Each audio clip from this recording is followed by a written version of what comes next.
und herzlich willkommen auf Veras Blockflötenkanal. In halben Zählen oder in Vierteln zählen, was ist der Unterschied? Das erkläre ich euch heute und wie ihr spielen und zählen müsst, wenn ihr beim Blockflötenspiel in halben zählen sollt.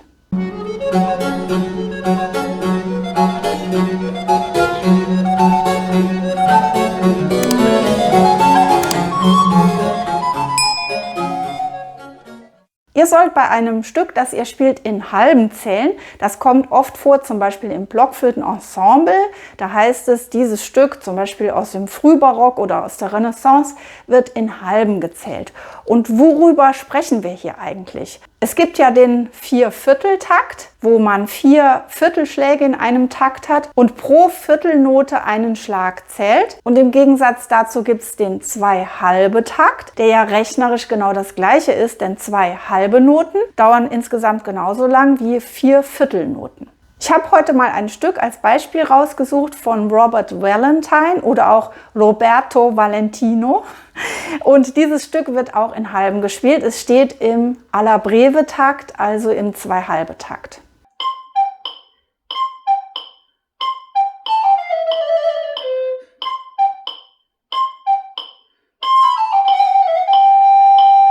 Ganz kurz, wer war Robert Valentine?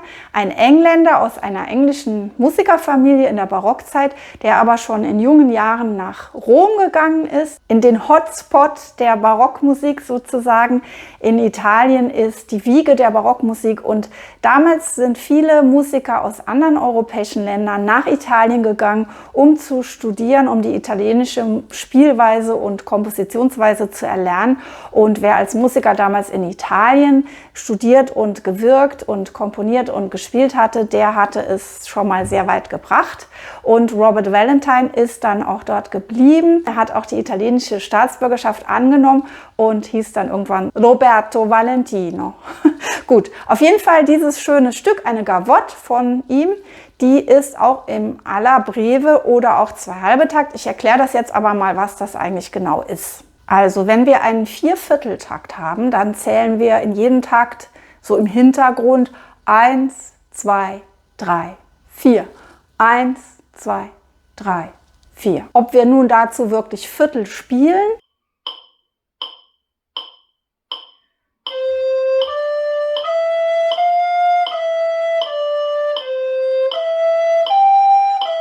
oder ob wir dazu Achtelnoten spielen zum Beispiel.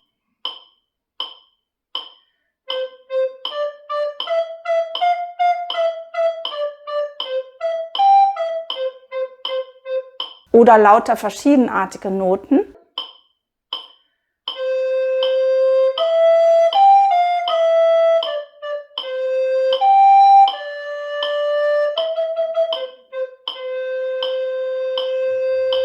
Ihr habt es am Metronom gehört, das mitgetickt hat. Das hat immer diese 4 Schläge pro Takt mitgetickt. 1, 2, 3, 4. Und im Zwei-Halbe-Takt zählt man eben sozusagen nur jeden zweiten Schlag. Da zählt man nur 1, 2, 1, 2.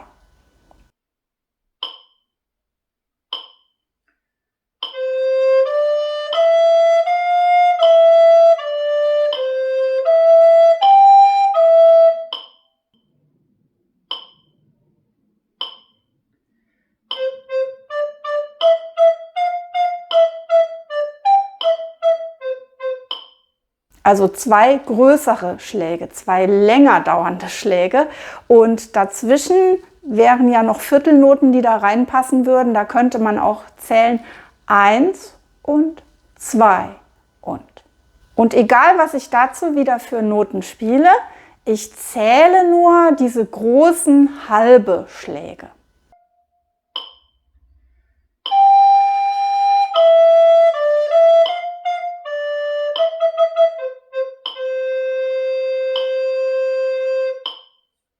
Und in der Barockzeit war das eigentlich auch ein Hinweis darauf, dass das Stück ein bisschen flüssiger gespielt werden soll, damit man nicht so lange warten muss auf den nächsten Schlag. Und das ist auch hier bei der Gavotte der Fall. Eine Gavotte ist sowieso ein recht schnelles Tanzstück und der Zwei-Halbe-Takt gibt uns hier nochmal ein Zeichen dafür, dass wir das auch ziemlich zügig spielen sollen.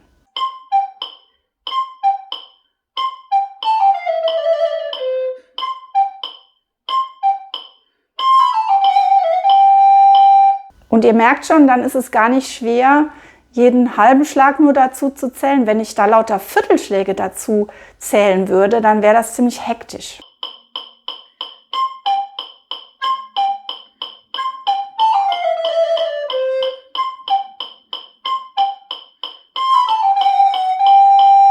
Da kriegt man schon vom Zuhören irgendwie Herzklopfen.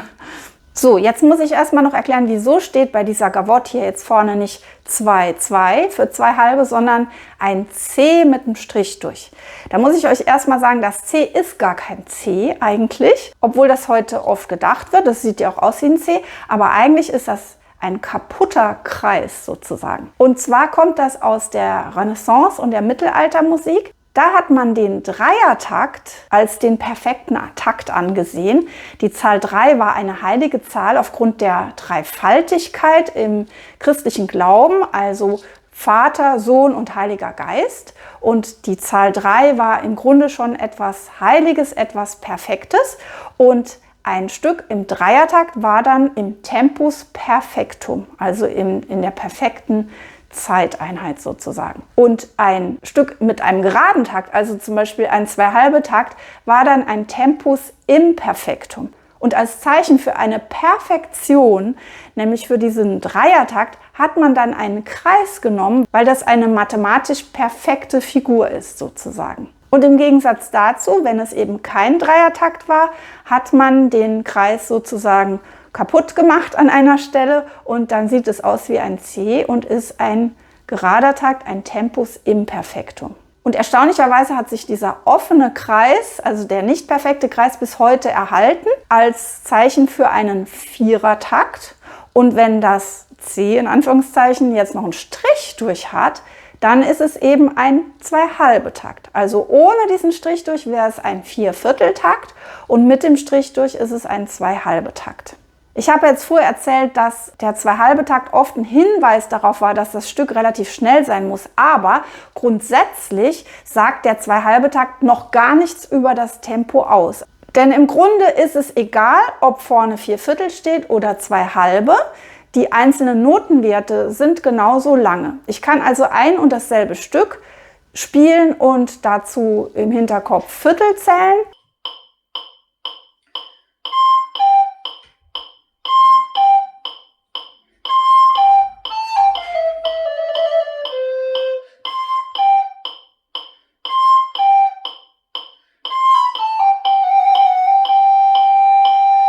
Oder halbe zählen.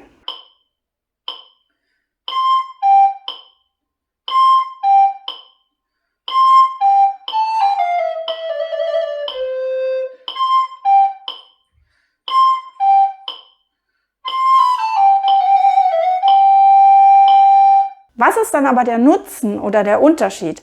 Der Komponist hätte hier einfach drüber schreiben können, sehr schnell, Allegro oder Presto. Da hätten wir auch gewusst, dass es schneller ist. Dann müssen wir uns nicht abmühen und das in halben zählen. Und das kann ich euch jetzt gar nicht so gut erklären wie meine Online-Schülerin Regina. Die hat nämlich ein geniales Bild, einen Vergleich dafür gehabt. Wir haben das Stück besprochen und wir haben das Zählen in halben besprochen. Und dann meinte sie, das ist eigentlich wie beim Fahrradfahren. Ich kann mit einem niedrigen Gang genauso schnell fahren, strample dann sehr viel, wie mit einem höheren Gang in der Gangschaltung genauso schnell fahren, aber muss nicht so viel treten. Und das fand ich so super. Das ist ein super Vergleich. Also mal angenommen, ich spiele diese Gavotte in einem bestimmten Tempo und dazu zähle ich jetzt Viertel. Und weil ich die Gavotte ja gerne so schnell spiele, ist das ziemlich anstrengend. Das ist dann, als ob ich sehr schnell fahren will mit dem Fahrrad und dann sehr oft strampeln muss.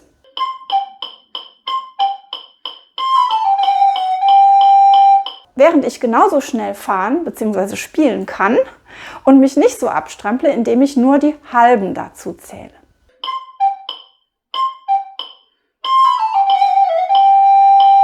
Und weil ich dann nur die halben dazu zähle, fällt es mir auch viel leichter, etwas schneller zu spielen. Und das ist auch vielleicht wie beim Fahrradfahren. Stellt euch vor, ihr seid so richtig schön in Fahrt, ihr fahrt vielleicht so ein bisschen den Berg runter oder habt keinen Gegenwind und dann ist es doch viel angenehmer und kann man richtig schön schnell fahren, wenn man den großen Gang drin hat und dann läuft das. Und so ungefähr ist das auch in einem Musikstück. Man muss erst mal rauskriegen, wo sind denn dann die halben Schläge? Das ist natürlich ganz wichtig. Also ihr müsst wissen, der erste Schlag ist immer auf der 1, auf der ersten Note oder wenn da gar keine Note, sondern eine Pause steht, dann ist dort der erste Schlag. Jedenfalls, wenn es kein Auftakt ist. Sowohl in Vierteln als auch in Halben. Aber wo ist dann der zweite Schlag? Das müsst ihr rauskriegen. In unserem Fall hier, wenn wir in Halben zählen, was wir ja sollen, ist der zweite Schlag hier auf der Pause. Also der erste Schlag ist auf dem C am Anfang, auf dem hohen Ton und der zweite Schlag ist auf der Pause. Und das war es dann schon. Mehr Schläge haben wir ja dann nicht pro Takt. Und wenn wir mal den dritten Takt nehmen, da ist wieder der erste Schlag auf dem hohen C und der zweite Schlag auf der ersten Achtelnote. Das heißt, diese 4 Achtelnoten, die stehen auf einem einzigen Schlag. Und das ist dann viel schöner und einfacher zu spielen, weil ich nur einen Impuls habe für diese 4 Achtel, nämlich Ti-hi-hi-hi. Und nicht Ti-hi-ti-hi zählen muss. Dadurch wird das Stück viel flüssiger und wenn es flüssiger klingt und ich das flüssiger hinkriege, gelingt es mir auch besser, das etwas schneller zu spielen. Wenn ihr jetzt das Zählen in Halben trainieren wollt, weil ihr zum Beispiel im Blockflötenensemble komplizierte Rhythmen habt, es kann ja auch vorkommen, dass ihr eine Überbindung habt von einem Takt zum nächsten. Das haben wir hier auch in diesem Stück von Valentine. Da haben wir erst ganz harmlos in dem einen Takt 4 Viertel.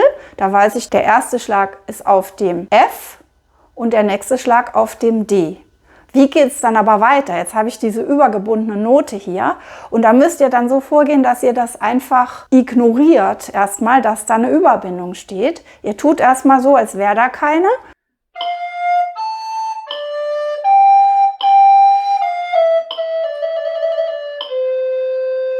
Und dann ist logischerweise der nächste Schlag in dem nächsten Takt, nämlich auf der Note G, also auf dem zweiten G, auf der zweiten Note unter dieser Bindung.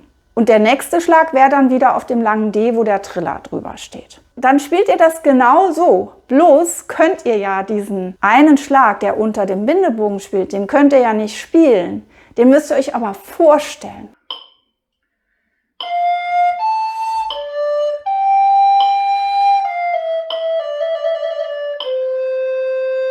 Und das ist das Wichtige. Also die halben Schläge, die kommen ja nicht so häufig, aber man muss sie unterschwellig sich dazu denken oder empfinden, fühlen. Und das nennt man ja Zählen. Das hat also nichts mit Rechnen zu tun, ne? Also ihr müsst euch dann quasi denken, Tiam, Bam, Bam, Bam, Bam, Bam, Bam.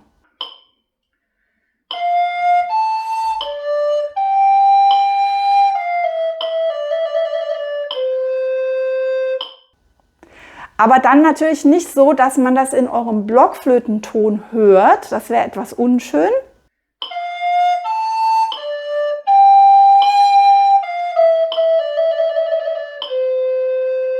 Sondern indem ihr es euch wirklich nur vorstellt und oft habt ihr Glück, dass die andere Stimme, die anderen Stimmen vielleicht im Blockflötenensemble gleichzeitig auf der 1 einen Ton anspielt und dann hört ihr ja genau, wann die 1 kommt. Ich würde euch raten, wenn ihr damit Schwierigkeiten habt im Blockflötenensemble oder auch sonst in Stücken, dass ihr mal das Metronom anschaltet, da ist es jetzt wirklich mal nützlich, und das erstmal auf Viertel einstellt. Dann spielt ihr dazu erstmal Viertel, dann mal Achtelnoten, dann mal Sechzehntelnoten und ganz wichtig, dann auch mal längere Noten dazu, 2 Schläge, 3 Schläge, 4 Schläge und so weiter. Und dann stellt ihr es auf halbe ein und dann müsst ihr erstmal rechnen, also auf eine halbe Note, auf einen halben Schlag, wie viele Viertelnoten passen denn da drauf? Und das haben wir jetzt schon rausgekriegt, das sind immer 2. Also dann stellt ihr auf halbe ein und spielt dazu 2 Viertel.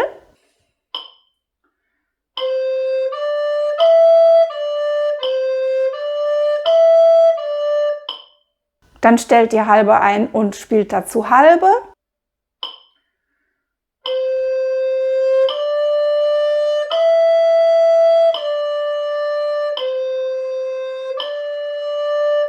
Dann wird es spannend. Jetzt mal Achtelnoten dazu. Und das wissen wir jetzt auch aus dem Beispiel von eben. 4 Achtelnoten passen auf einen Halbeschlag.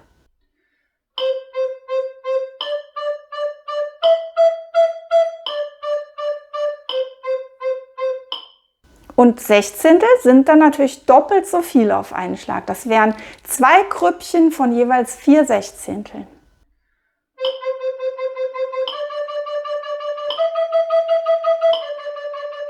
Dann geht es aber weiter und was jetzt kommt, ist noch fast wichtiger, weil das ist in der Praxis, was häufig vorkommt. Ihr habt längere Noten, ihr habt 3 Schläge, also in Vierteln. Ja? Ich muss es anders sagen, ihr habt ja, das sind ja nicht 3 Schläge, sondern 1,5 im 2/2-Takt. Also ihr habt eine punktierte halbe Note und danach geht es weiter. Lass uns mal sagen, dass ihr eine punktierte halbe Note habt und danach Viertelnoten.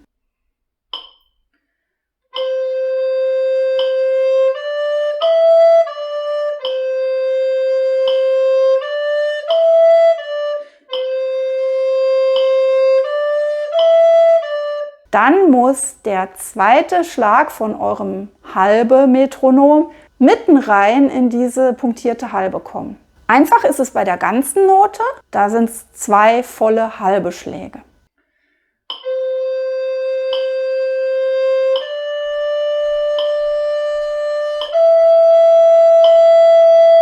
Also ihr müsst immer rechnen und ihr müsst, also vorher, bevor ihr spielt, ja, wenn ihr dann spielt, müsst ihr schon wissen, wo ist der imaginäre Schlag bei so einer längeren oder übergebundenen Note, der die Halben angeht. Wo wäre der, wo muss ich mir den reindenken? So, wir können das jetzt hier nicht noch stundenlang natürlich üben in diesem Video, aber ich hoffe, ich habe euch erstmal den Unterschied klar machen können und ein bisschen die Angst genommen vor dem 2/2-Takt, weil der schreckt ja viele ab und auch ein bisschen einen Weg gezeigt, wie ihr da dran üben könnt. Schreibt mir doch mal gerne in die Kommentare, ob das hilfreich war oder ob ihr weitere Fragen habt, die jetzt damit nicht geklärt wurden. Wenn euch das Video gefallen hat, freue ich mich über einen Daumen hoch und wenn wir uns nächstes Mal wieder hier sehen auf Veras Blockflöten-Kanal. Ich freue mich auf euch. Bis dann. Tschüss.